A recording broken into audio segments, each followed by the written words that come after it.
Hello, and welcome to the Youth Pulse podcast with me, Dikodi Andrew. Where we discuss pressing issues of this generation with heartful conversation, inspiring stories, and diverse perspective on girl-child marriage, reproductive health, education, youth champions, and climate, among other compelling topics, meeting your needs. Join us today to be informed, empowered, and engaged. The Youth Pulse podcast is speaking from our hearts.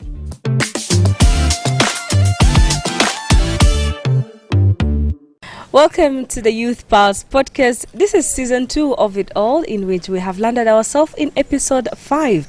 And to whoever have been watching us and been following us, thank you so big. كمان يا جماعة حاجة جديدة كان لاحظوا background تاعنا ليلة شوية مختلف. Why?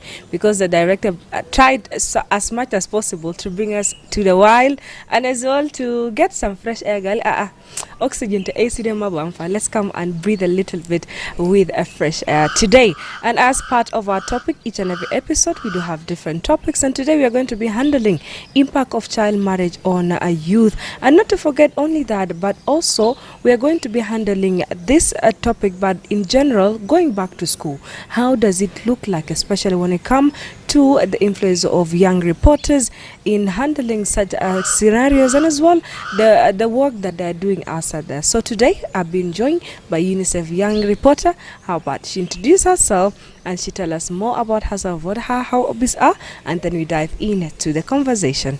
How are you? I'm fine. Okay, you can just tell us your name and where are you from, and as well what are your hobbies. All right, I'm by the name Nene Atif. Okay. I reside in Tomping. Okay. And part of my hobbies are journalism.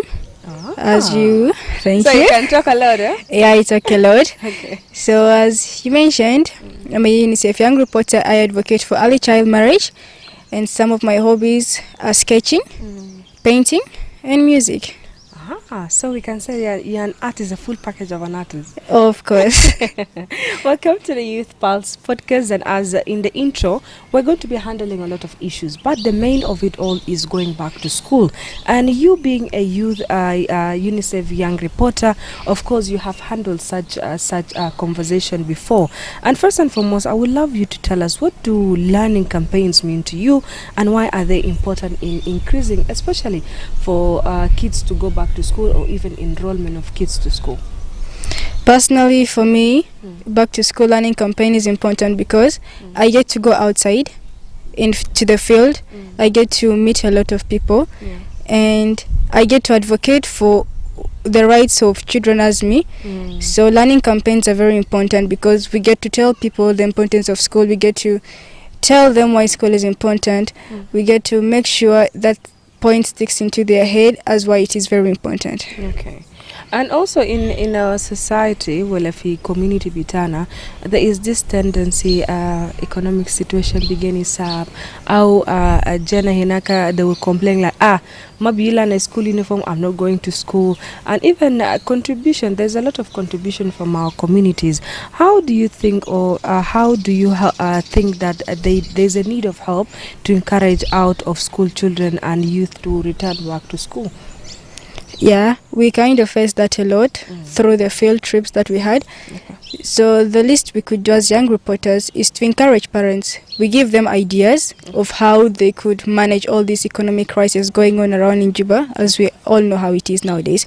So we give them ideas on small retail businesses, on how they can help themselves and help also the family, and not forgetting the children. And through them, the community at large can be helped. Okay. Yeah. Okay. And from the way that you guys are doing door to door, what was that scenario that is stick into your head and say, I have done my job today very properly and very well? Yeah. Okay. Like through those door to door campaign, we faced a lot. Yeah. Like first, we were scared to go because you know how South Sudanese normally act. Yeah. So it was so hard for us to go to someone's house that we don't know and they don't know us. We knock the door. Yeah. So they first give us some eerie looks and we get scared because we are kids, we are students. Yeah. So it was a bit challenging for us to speak to them. And at times they question us questions that we could not answer. So we just tell them what we have to say, and we do our part. Yeah. What was the one successful incident that had happened and you have really changed your mind of a parent, or you have encouraged a child to go back to school? We came across a house where there were over 20 kids. Wow. Yes, there were 20. One house? Yeah, one house. So the parents had decided to send only a number of kids to school, and the rest should stay at home. As into, there is no need for all kids to go to school. So we talked to them, we encouraged them, we told them the importance of school, and we told them without school, we couldn't be here. We won't be like talking to them at the moment. So they really changed their mind, so they said they were really thinking to it, to sending all the kids to school, because if we going to school we got such kind of opportunities, so this means there's a possibility of their kids also getting such kind of opportunities. Yes. Wow. And even like going back to school, we're having a conversation a few days ago about how sometimes kids gali as a Muslim can mabilo karas omabura madrasa, can mabilo uniform omabura madrasa. So sometimes it's not only on the parents, but also some pupils and students that are very stubborn a little bit. Yeah, students can be very stubborn at times, because if my friend is getting a uniform, also I want to get a new uniform. So some kids are also challenging, so that is now depending to the parents how they have to handle the kids very well. True. Yeah, they shouldn't listen to what we also kids say at times. Yes. As we are going back to school, or some students are going back to school, some pupils are going back to school, what do you think some of the reason cause children and youth to drop out of school, and how do you think door-to-door campaigns will bring that back, or even at least help in bettering that idea to come to pass? Some of the reasons are peer pressure. And also, let's not forget the heat that's going on around these days. It's very difficult for us students. We go on this heat, under this hot sun. It's very tough for us. And then there is also the pressure from teachers. And then there is the pressure from parents, like too much expectations from us. Yeah, we get to live to other people's expectations most of the times more than ours. So these are kind of the challenges. And also peer pressure, it's hard. You be in class and then the students, when a lot of people of the same age group combine together, there's a lot of pressure. So these are some of the ideas that lead to children dropping out of school. And also, let's not forget economic crisis at home. Also, that's those true. Ones here. Wow. And I think with that we can focus on putting more awareness, we can say, especially with the door-to-door. I think it's very helpful in a way. It's very helpful. It can a student or even someone at their age coming to talk to them about school, the importance of school. Yes. I feel like there will be that change. We actually saw that they were impressed that kids could actually do that. Yes. Okay. And also in terms of not only changing for students, in regard to the community and parents changing attitude towards sending their kids to school, and especially when it comes to the girl child. Yes. How do you think the parents should change the narrative of kede banat kede mageni fi bed kede rasulumon fi madrasa? Come on, as a community at large, I feel like it's a responsibility. My best parents for the community also to contribute in sending kids to school. Yeah, the community should actually do that, because at times the situations at home can be tough, and then the community can also come together and help girls. Like, I stumbled over a family that had only a kid, but they sponsored over 25 students per year. So like, they are doing really a good help for the community. Like, imagine 25 students being sponsored by one family, and yet they have only one kid. Wow. So if I think also other people also join hands in doing such kind of activities, I think almost every student or every child in Juba here will be going to school. Definitely true. Yes. Definitely true. Wow. And I think with the latest trend you find on social media, there's this quotes or these short clips on TikTok. Yeah. They say like, there's no need to go to school. Why do you go to school yet you can make money in this very short period of time, while not acquiring any certificate or any classroom you need to attend. Now, in this situation, what do you think about the stories that come from social media, and how does it really affecting the going back of kids to school? Because Hasidan can get my age mate is making money through maybe online content. I said, me, I'm a content creator. Let me go and do content. Why do I need to go to school? Well, that is a scam. That is a big scam. People should not listen to that. Yeah. Because it might help me for the meantime. And after some time, like the recent year, I think it was in 2024 when Donald Trump decided to ban TikTok. Yes. Now imagine if it was banned and that was what you were focused on. That's your main point of income. Yes. All right, now from there on, it's banned. What's next? Yeah.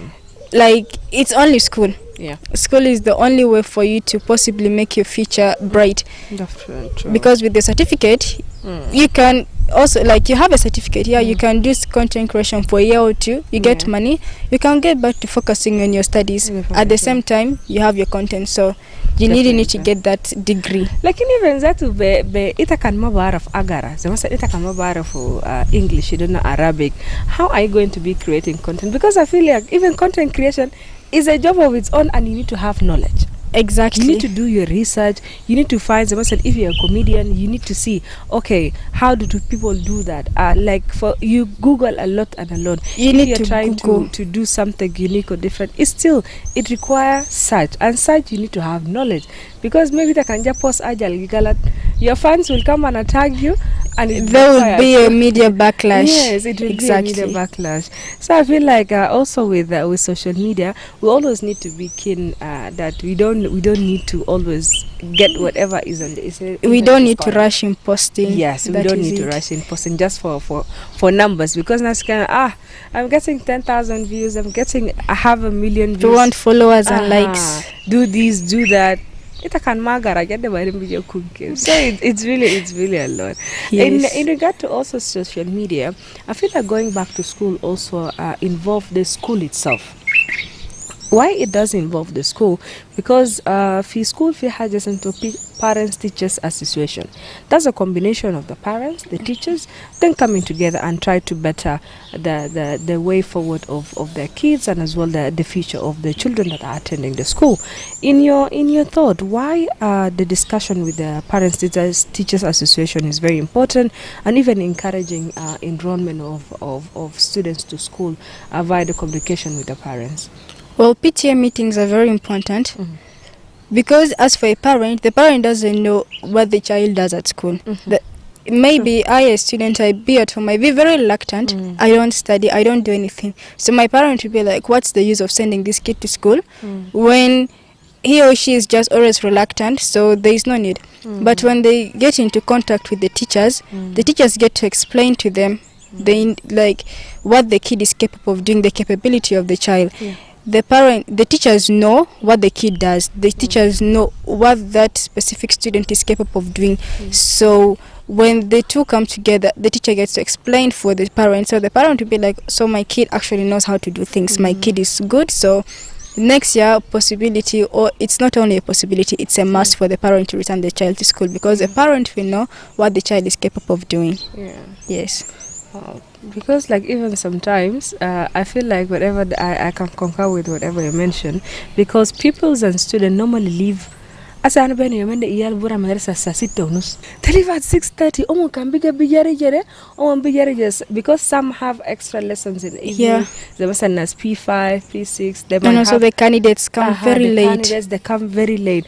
Now the whole day exactly. What are their behaviors? Now I feel like it's very important for a parents, because sometimes we can so as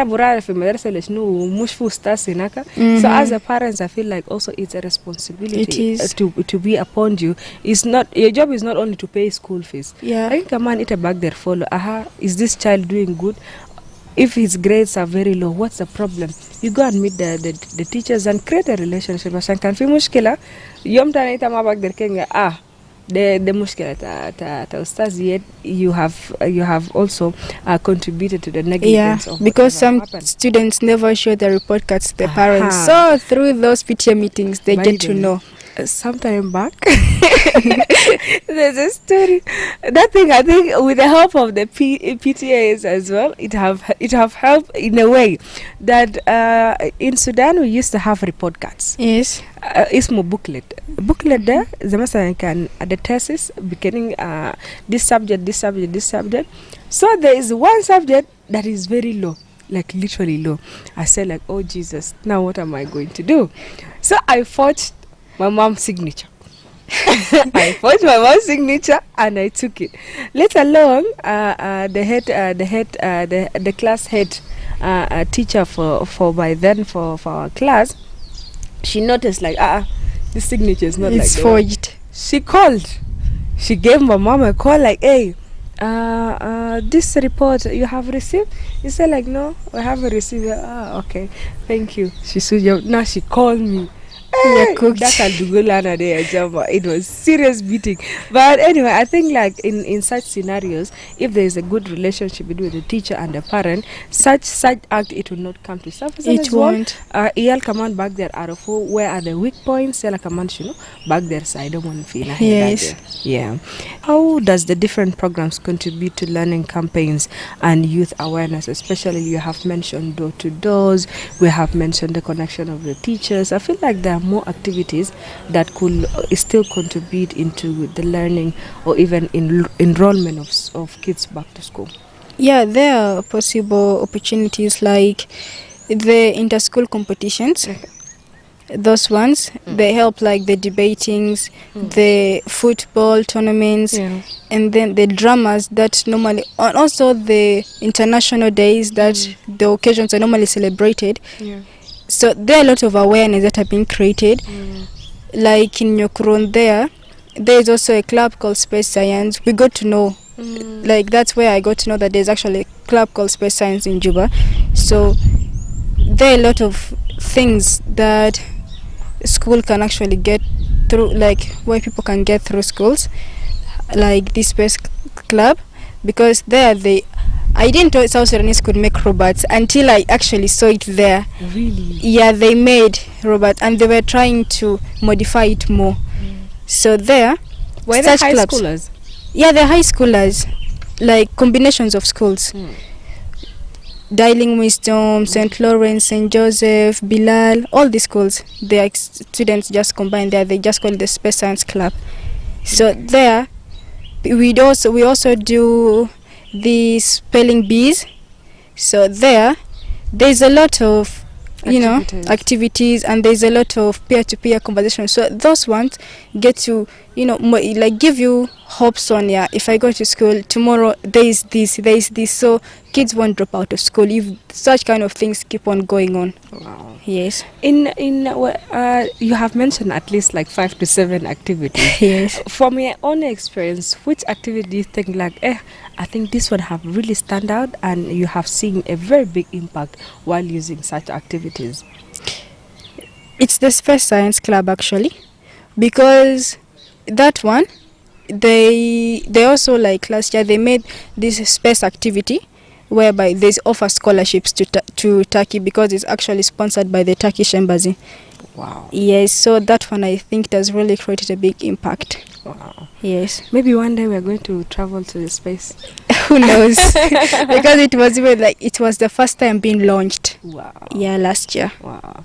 And I think it's not only about space, but also in regard to technology. There's a lot of update in regard to AI use, even economic, when it comes to business. I feel like there is a lot of space that it could be available for everyone. Just student. Like entrepreneurship in the Africa Leadership Academy, it's actually in South Africa. Also that one, I got to attend one of its programs. You apply and then they sponsor you for 2 years in South Africa. Wow. Fully funded, your lunch money, everything.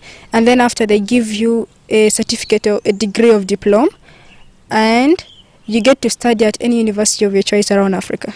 And there's someone there who don't want to go back to school. What's your problem? Like, there are a lot of opportunities. There's a lot of opportunities, and I feel like this is only one of the 100 opportunities that are given to students. So I feel like, bro, Sis, Students get a lot of go back to opportunities. school. Oh. You really need to go back to school. Yes. As we always have fun on the Youth Pulse podcast, we came to an end with this our fifth episode for this very season. What message would you love to send to the students, to the parents, and maybe to the community? Not to forget as well to your headmaster or your head teachers, or just a general message to every of the specific people we talked about today.